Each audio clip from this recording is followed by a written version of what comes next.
Ahí está grabar. Ok, recording in progress, así me contesta. Ok, vamos a ver. Otra vez, aquí está. Y pum. Ok, ahora sí. No debe haber mayor problema. Ok, terminamos entonces. Goldschmidt. Werner Goldschmidt, aun cuando el nombre suene muy alemán, es argentino. Y él, en sus principios de derecho internacional privado, habla de que los problemas de derecho internacional privado deben de verse en una triple perspectiva. Primero, el informe sociológico, es decir, el informe sociológico significa que el derecho internacional privado tiene que solucionar problemas de hombres que, por las razones que quieran, exceden el ámbito internacional. O sea, acceden al ámbito internacional, tal vez queriéndolo o no queriéndolo hacer, pero a final de cuentas es un problema que la propia sociedad internacional genera.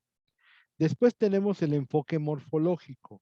El enfoque morfológico es que se le tiene que aplicar una norma a esa relación jurídica, porque a final de cuentas uno de los principios más importantes que tiene el derecho, pues es la seguridad.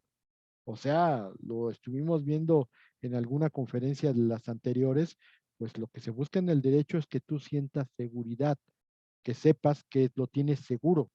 Entonces, la seguridad debe de ser un principal elemento de la relación en derecho internacional privado. Y por último, debe de haber un enfoque axiológico o diquelógico, es decir, que este problema sociológico, este problema de personas, al cual le vas a aplicar la norma correspondiente, buscando que se le aplique el derecho que mejor le pueda dar seguridad, también va dirigido a que se le dé la mejor solución de acuerdo con la justicia. Es decir, lo importante es que se ajusta la resolución, que no sea ni para perjuicio ni para beneficio de otras personas, sino que de verdad resulte en lo que se busca en el derecho internacional privado. Estos tres enfoques de Werner Goldschmidt, pues nos hacen ver que también desde hace mucho tiempo se busca que el derecho internacional privado de verdad solucione, de verdad dé certeza y seguridad jurídica a las personas, no obstante, como se dice normalmente, su actividad salga de la soberanía estatal y se vuelva una actividad internacional privada. Eso es finalmente a lo que se alude con esta serie de principios que se hacen con el caso del señor Goldschmidt. Así las cosas, ahora sí, terminamos la presentación, si no mal recuerdo. Ok. Y pasamos a lo que sería, antes de entrar al siguiente tema, lo que serían preguntas. Si ustedes se dan cuenta, las tres tendencias, la supranacionalista, la territorialista y la autónoma, buscan resolver problemas, pero la supranacionalista, con base en tratados y derecho extranjero, la territorialista o internista, con base en el derecho interno, y tenemos el caso de la supranacionalista, en donde lo ideal es que no haya preponderancia de uno ni de otro, sino que haya una verdadera coordinación entre los derechos. Y cada día, con la globalización como fenómeno, nos vemos en la posibilidad de sentir que cada día estamos más cerca de la colaboración internacional, en donde no hay que pierdas un derecho porque te moviste de país, sino al contrario, que lo sigas teniendo hasta que haya oportunidades de reclamarlo y que si lo reclamas ante tribunales se te pueda otorgar. Entonces, ahí tenemos las características fundamentales del sistema conflictual tradicional y sus tendencias. Claro, todas estas tendencias tienen problemas y lo vamos a ver en la siguiente unidad, donde vamos a ver los problemas del sistema conflictual tradicional. Entonces, pregunto antes de que empiece el siguiente tema, ¿hay alguna pregunta que quisieran hacer?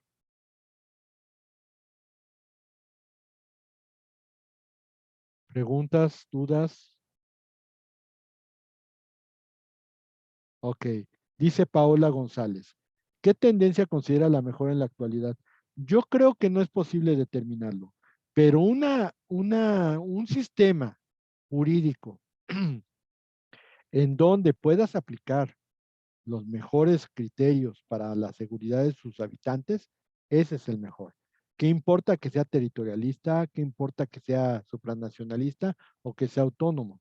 Si usted me pregunta cuál es la mejor, muchos diríamos la autónoma, pero vamos a encontrar que en nuestro sistema jurídico actual, pues se aplican criterios de otro tipo. Entonces, creo que a final de cuentas, lo que produzca el mejor resultado, ese es el mejor sistema. Independientemente de que uno pueda tener preferencias por uno o por otro, el que resuelva mejor los problemas, ese es el mejor sistema. Ahorita vamos a ver cómo manejamos el sistema en México, donde hay influencia de la autónoma y de la supranacionalista. Cada día nos estamos alejando más del territorialismo que sí nos causó muchos problemas. ¿Ok? Muy bien, ¿alguna otra pregunta más? A ver, Segundo Pérez dice, ¿puede repetir cuál era la posición de Keyers y en México cuál de las tres corrientes es la que, a ver, cuál de las tres corrientes es la que se sigue? La postura de Keyers es descubrir las normas de la, no es Scurry, las normas, reglas para la competencia judicial. Hay que recordar que la competencia judicial no es otra cosa más que una derivación del sistema conflictual tradicional y por lo tanto, él estableció criterios para poder seleccionar muy bien la jurisdicción y que no vayas a fallar en la elección de la competencia, que, dicho sea de paso, y como ya lo explicamos en el tema anterior, los Estados Unidos son muy fijados de ese tipo de cuestiones, pero no basados en lo que son los restatements, sino que son criterios de competencia nuevos que deben de aplicar los jueces o que deberían de aplicar los jueces para poder resolver los casos de su jurisdicción. Ahora, en México, ¿cuáles las tres corrientes que se sigue? Pues las tres. Hay aspectos territorialistas, hay aspectos supranacionalistas y hay otros aspectos de tendencia autónoma que los vamos a ir desmembrando en el siguiente tema. Entonces, pues, se manejan las tres, o sea, no hay una que prepondere en México. Entonces, pero, pues, como ya lo comentaba, cada día nos estamos alejando más del territorialismo, que había sido un problema, una tara aquí en México y que se había llevado a niveles extremos, como lo que les comentaba yo de los divorcios al vapor, de Elizabeth Taylor, que tuvo 6 matrimonios, 7, no me acuerdo cuántos, pues hubo varios que se llevó aquí a México a divorciarse y se volvió a casar. Entonces, pues se vio a México como una posible salida de fraudes a la ley y pues eso no es conveniente para México. Entonces, cada día nos apartamos más del territorialismo que sí manchó mucho la imagen de nuestro país. ¿Ok? Espero le haya contestado María Fernanda. ¿Alguna otra pregunta más?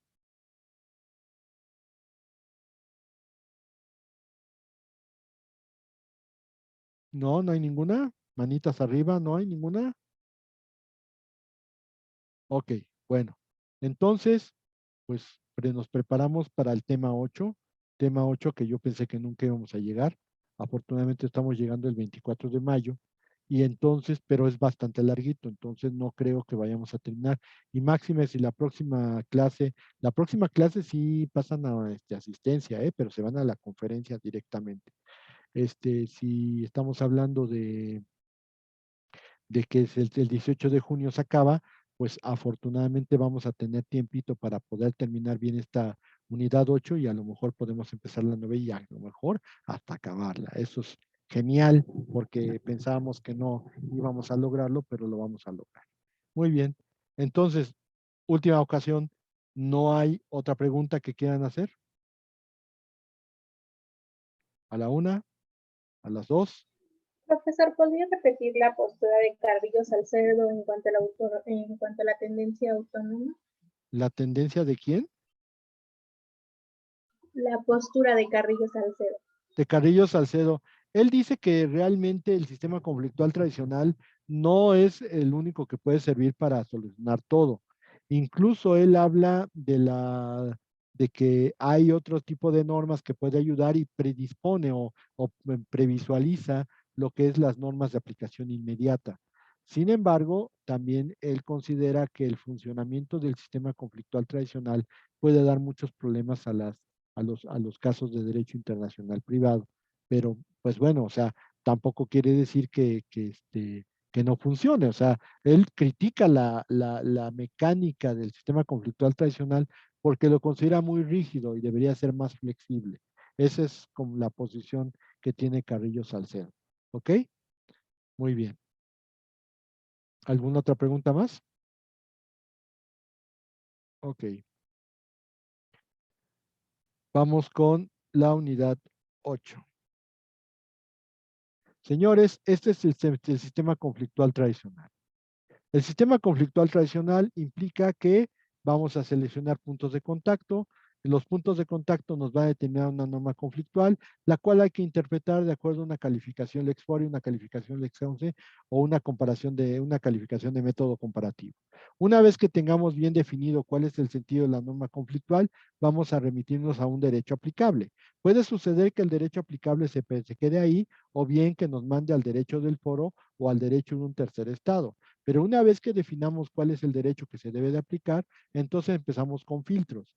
Filtros que empiezan desde la cuestión previa, cuestiones que de alguna manera tienen que resolverse antes de cualquier otra cuestión para poder resolver el punto principal. Y para eso tendríamos que determinar si hay una calificación de esta cuestión previa lex causa o lex fori. También tenemos que hablar del orden público, entendiendo que el orden público es distinto en el derecho interno que en el derecho internacional privado y que no es lo mismo el orden público que las normas de aplicación inmediata. Posteriormente, el siguiente filtro es el fraude a la ley. El fraude a la ley implica un empleo engañoso de puntos de contacto que se van a destinar para obtener un resultado que no se deseaba y por lo tanto hay una intención fraudulenta. Si no encontramos ninguno de estos tres aspectos, entonces no hay fraude a la ley y seguimos con la aplicación del derecho extranjero, para lo cual tenemos que identificar si en México tenemos una institución parecida, una institución desconocida si es necesario, si hay una disposición igual o si no hay una disposición igual. Si no hay una disposición igual, entonces lo que vamos a aplicar es la norma que se parezca más, la figura que se parezca más. Si hay una igual, entonces vamos a aplicar esa. Posteriormente tenemos la aplicación del derecho extranjero que tiene problemas teóricos y problemas prácticos. Los problemas teóricos se basan en dos tendencias. La tendencia, la teoría italiana o de la incorporación, que maneja la teoría de la nacionalización o la teoría de la legislación. O bien la teoría inglesa, que dice que el derecho extranjero es un hecho en el proceso. Una vez que determinemos cuál es la aplicable, entonces nos vamos a los problemas prácticos. ¿Cómo vamos a obtener el derecho extranjero? Para lo cual tenemos cuatro vías. La vía de la affidavit, la vía de la Secretaría de Relaciones Exteriores, la vía del Instituto de Investigaciones Jurídicas o bien la vía del experto. Y esto es la octava unidad, señores. Nos esperamos para el examen. Hasta luego. Nos vamos. No es cierto, no es cierto. Ah, ya está dándole el patatús a todos, ¿verdad? No, pues es obvio que lo vamos a tener que ver más lento, hombre. Entonces, tranquilos, no se desesperen. Y ahí va. ¿Ok? Pues vamos a empezar con lo básico. Primero, esto ya lo dijimos, es una relación jurídica para mí, que normalmente puede ser unilateral, pero estamos hablando de una relación jurídica donde es bilateral. Y obviamente aquí estamos hablando de que ese es el contrato, vamos a suponer, este es una persona que puede ser acreedor o deudor, puede ser este acreedor o deudor, o los dos pueden ser acreedores o deudores comunes. Acuérdense que, por ejemplo, la compraventa, en cuanto ya se concertamos la compraventa, una persona se obliga a transmitir la propiedad del bien y otra a pagarle un precio cierto en dinero. La transmisión del bien es el derecho de uno y es la obligación del primero, pero pagar un precio cierto y en dinero es el derecho del primero, pero la obligación del segundo. Y así podemos hablar muchas cosas.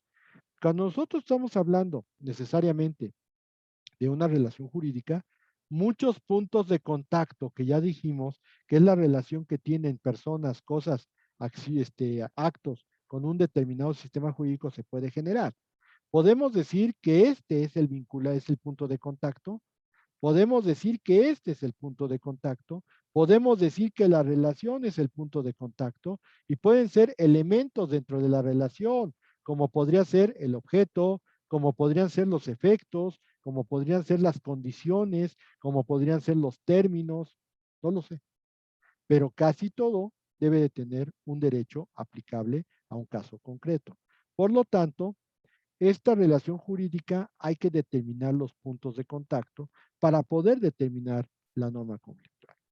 Los puntos de contacto que se manejan, eh, pues tendríamos que entenderlos como esa relación que existen entre personas, cosas, objetos o actos con un determinado sistema jurídico. Para poder determinar la norma conflictual, hay que determinar cuál es el punto de contacto. Puede ser este y nos manda a una norma conflictual distinta. Puede ser este y nos manda una norma conflictual distinta. Puede ser este y nos puede mandar una norma conflictual distinta. El chiste aquí es determinar cuáles son los puntos de contacto y saber cuál es la norma conflictual aplicable. Hans Levald, que a final de cuentas es uno de los autores más importantes, siguiendo la división que manejaba Ravel, que acabamos de comentar, en el sentido de que la norma conflictual tiene un supuesto, el cual te remite a un derecho aplicable. O sea, no es nada más un supuesto que te regula todo, sino que es un supuesto que te manda a un derecho aplicable. Tiene una triple clasificación. La triple clasificación de Hans Levald es que hay normas conflictuales que regulan las condiciones constitutivas de una relación. Hay normas conflictuales que regulan los efectos de esa relación. Y por último, hay normas conflictuales que regulan tanto efectos constitutivos como las condiciones o los efectos, más las condiciones constitutivas de una relación como los efectos finales de esa relación. En caso del primero, nosotros hablamos del locus regit actum. El locus regit actum significa que los actos se regulan por la ley del lugar donde se celebra. Y entonces, si nosotros estamos hablando de elementos constitutivos, tenemos que acudir a la ley del lugar donde se llevó a cabo el acto para poder ver cuáles son sus elementos constitutivos. Y todas las condiciones cambiantes que pudiera tener ese acto, pues se tendrían que manejar conforme al derecho de su constitución. Caso específico. Si yo quiero pedir la nulidad de un contrato celebrado, como lo vimos hace unos días en Argentina, pues no me queda otra más que acudir a la ley mexicana que dice locus regit actum, artículo 13, fracción cuarta, y entonces nos va a remitir al derecho argentino. De tal manera que tengo que ver qué es lo que dice el derecho argentino para poder determinar si hay elementos para la nulidad o no. Del otro caso, donde se regulan efectos constitutivos de una relación, les recuerdo que también existe el ex consensus no, el ex loci executionis o solutionis. Esto significa los efectos de los actos jurídicos se rigen por la ley del lugar donde se tengan que cumplir. En este caso, si yo tengo un contrato en el cual tengo que pagar una cantidad, pero se estableció que esa cantidad se tiene que pagar en Monterrey, tengo que acudir al Código Civil de Monterrey para saber cómo se tiene que efectuar el pago de esa suma. Y ahí estoy aplicando los efectos de la relación. Por lo tanto, ahí tenemos las dos situaciones.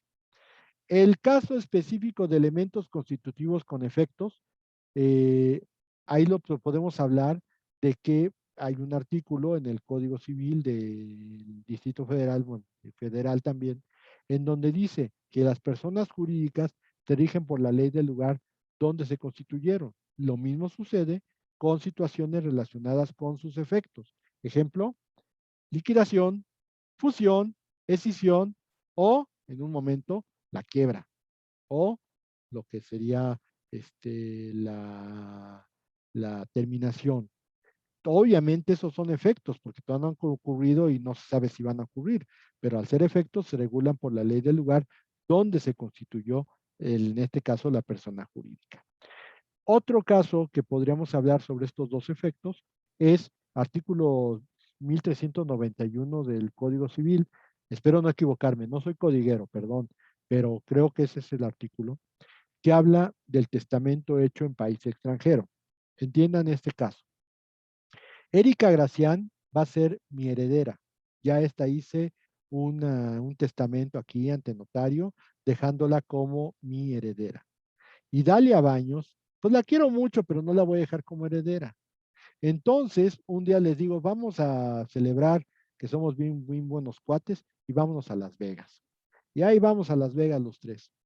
Y de pronto, Erika Gracián, que ya se le cuecen las habas por ya tener todo mi dinero, de pronto estoy tomándome un martini y de pronto me asusta y me hace que me trague la aceituna.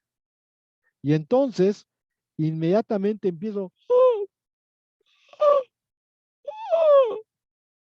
y entonces Erika Gracián dice, ay, de esta ya me libré, me voy a México, y entonces, sin decir aguabá, se echa a correr hacia el aeropuerto para comprar el primer avión a México, porque este cuate no sale de esta. Y Dalia, que ha de ser muy chiquita, me imagino, pues me anda tratando de hacer la maniobra para poderme quitar la aceituna, pero pues no puede, y pues cada apretoncito, pues apenas, y así como que, y agarro tantito aire, y entonces agarro una servilleta y empiezo a escribir. En pleno uso de mis facultades mentales, le voy a dejar todos mis bienes presentes y futuros a la señorita Dalia Baños para Salto Valentino, la cual la quiero mucho y en virtud de lo anterior, dejo sin efecto el anterior testamento, bla, bla, bla, bla, bla, y lo firmo y pácatelas. Me voy, pero me voy para el otro mundo. Ok.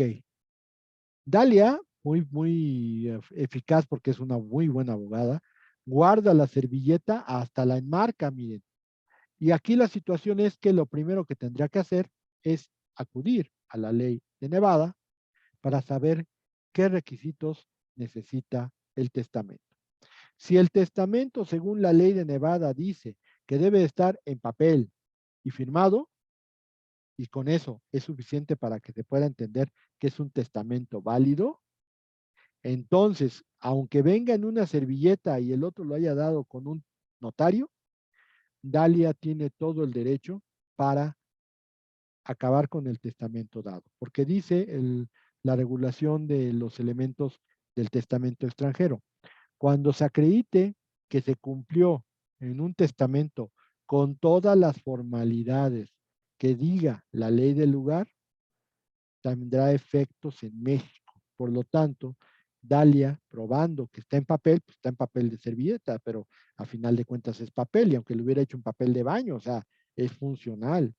Y está en tinta, sí, está en tinta. Y está firmado, pues sí, está bien fea la firma, pero está firmado automáticamente, aunque yo haya hecho testamento, le va a quitar la validez a ese testamento hecho por notario y por lo tanto Erika Gracián quedará desheredada.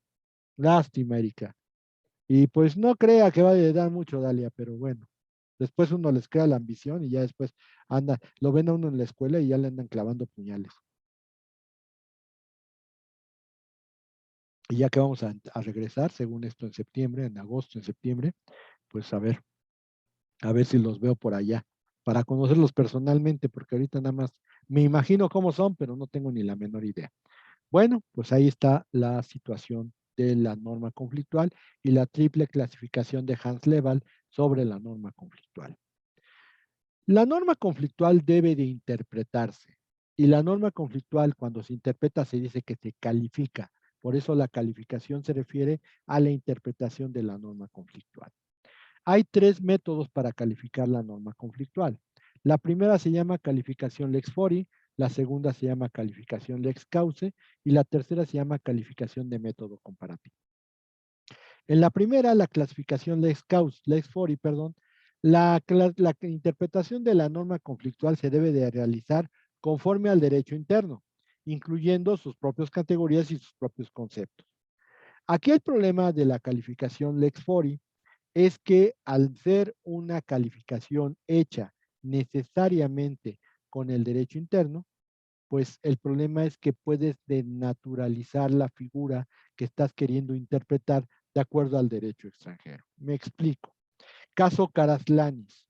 Karaslanis era un señor griego que se casa con una francesa conforme a un matrimonio civil francés. Eh, Sin embargo, él pide la nulidad del matrimonio simplemente por el hecho de que en Grecia, para poderse casar, se requiere forzosamente la ceremonia ante la Iglesia Ortodoxa griega. Este asunto es como de los años 30, tampoco crean que es muy moderno, pero ahí vamos a ver la situación de una aplicación Lexport. Nosotros hemos entendido que una norma conflictual debe de darle la capacidad de poder coordinar los derechos. Y también debemos de haber entendido que una norma conflictual puede ser unilateral. Unilateral como la norma francesa, la capacidad y el estado civil de los franceses se rige por la ley francesa. Es una norma unilateral, nada más habla de los franceses. Vamos a tener que bilateralizarla. ¿Cómo la bilateralizamos? La interpretamos en sentido contrario. Si los franceses se rigen por la ley francesa, los griegos se rigen por la ley griega. Y entonces ya estamos bilateralizando la norma conflictual que era unilateral. La idea es que entonces, si bilateralizamos la norma y la atendemos con cuidado, pues creo que al señor Karaslanis no es remoto, no es raro que pudiéramos decir que le cabía o le tenía un poco de razón. Sin embargo, la resolución de la Corte de Casación francesa, la Corte de Casación es como la Suprema Corte de Justicia de México, fue que en Francia el matrimonio civil tiene validez, aunque no tenga ninguna visualización religiosa. La celebración del solo de este matrimonio civil francés es suficiente para considerar que las personas estaban casadas y por lo tanto el aspecto religioso era irrelevante. Como sucedió en este caso, pues la Corte de Casación francesa lo mandó a volar al señor Casla.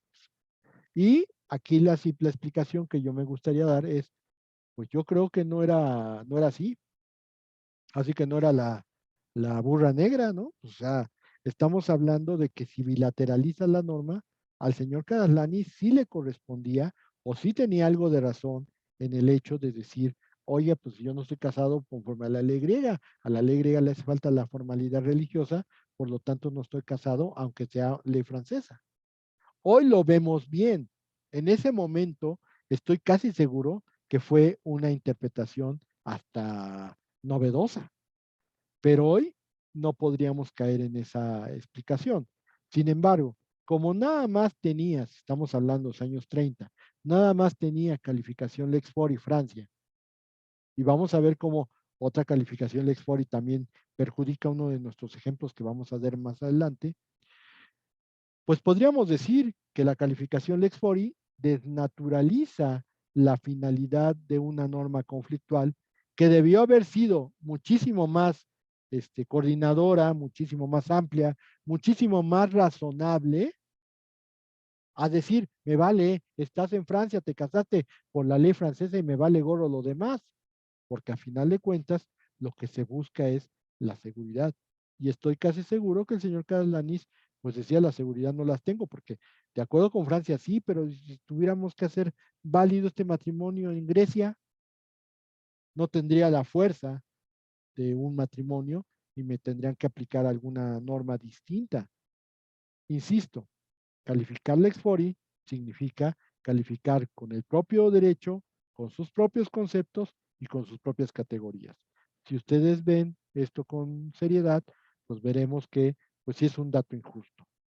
En cambio, tenemos el otro extremo, la calificación Lex Cause.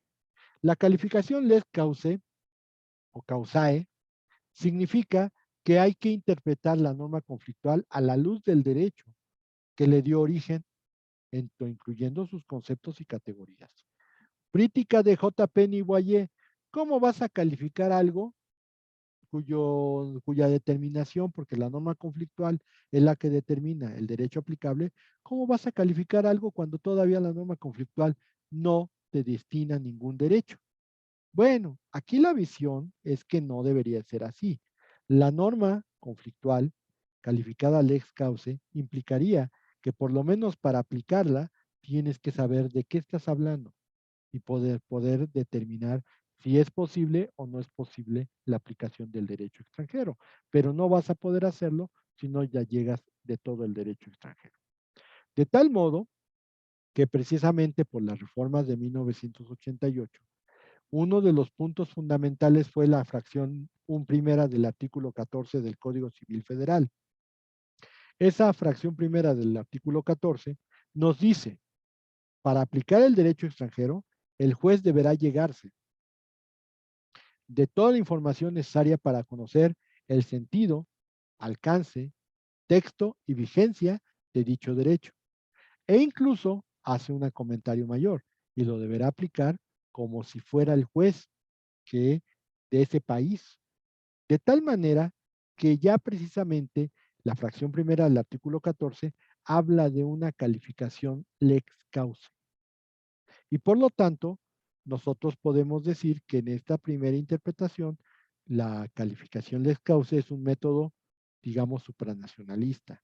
Por eso yo le decía a segundo, no hay ninguno, no hay prevalece ninguno, sino que se aplican de varios. Entonces, precisamente como ese artículo primero, ya sea el artículo 14, fracción primera, habla de que el juez tiene que allegarse del texto, sentido, alcance y vigencia del derecho extranjero, desde la propia calificación, el juez está obligado a calificar lex causa. Y por lo tanto, esto implicaría que vas a poder aplicar mejor el derecho extranjero que te dirija la norma conflictual, porque ya desde la propia calificación de la norma conflictual ya estás aplicando derecho extranjero. El método comparativo, pues es un sistema, digamos, un poquito distinto. Es un método aplicado en comparación, en derecho comparado. Y yo, aunque no, ya no puedo contemplar el derecho, el matrimonio homosexual, porque ya se admite que en México, yo hacía una definición de qué es matrimonio civil, qué es lo que se busca o los elementos más característicos del matrimonio civil mexicano. Y yo decía, bueno, primero, está el hecho de que es 1-1, es decir, es una persona con una persona. Y los principales puntos de referencia es el matrimonio poligámico, donde puede ser un hombre con varias mujeres o una mujer con varios hombres, obviamente no es 1-1. Entonces, ahí tenemos que hacerle un tachecito. Y el matrimonio religioso, pues el matrimonio religioso, amén de que es heterosexual, es hombre y mujer, pero también es 1-1. Ahí tendríamos que ponerle una palomita. Después, el segundo criterio es la procreación. Ok, el matrimonio civil tiene la procreación, aunque el caso del matrimonio homosexual, pues no pueden tener una procreación natural, pero hay que recordar que el propio criterio del Código Civil es que aunque están casados y aunque sea un matrimonio homosexual, pueden adoptar, por lo tanto, sí pueden formar familia. Tal vez no tanto procreación, sino formar una familia. El matrimonio poligámico, por supuesto, oiga, pues si tiene varias mujeres, y es usted solito, pues híjole, ¿cómo que no vas a procrear? Por Dios. Y en el matrimonio religioso, pues eso es fundamental, porque pues si no consumas el matrimonio nunca te casaste.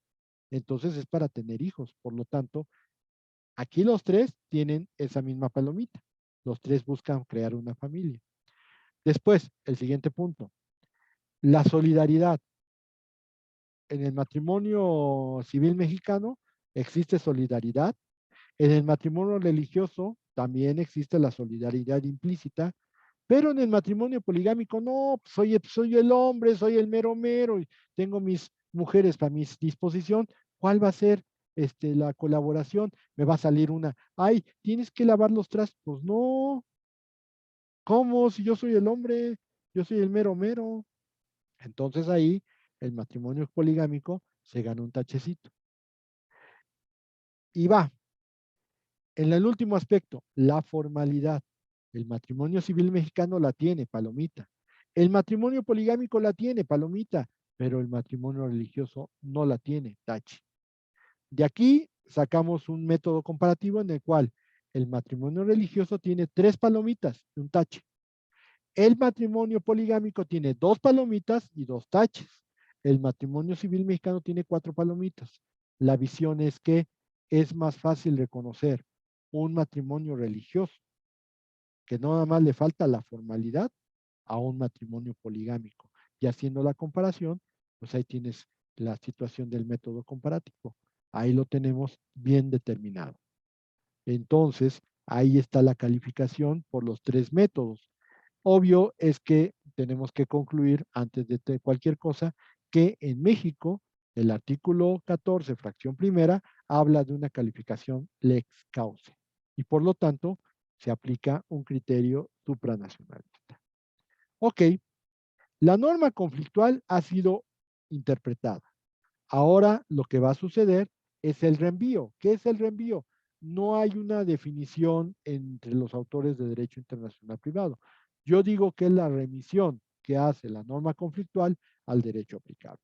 Pero vamos a suponer, esta es una recepción que puede admitir el derecho aplicable o no. Ejemplo, yo voy a aplicarle a un argentino una disposición relacionada con su capacidad, con su estado civil.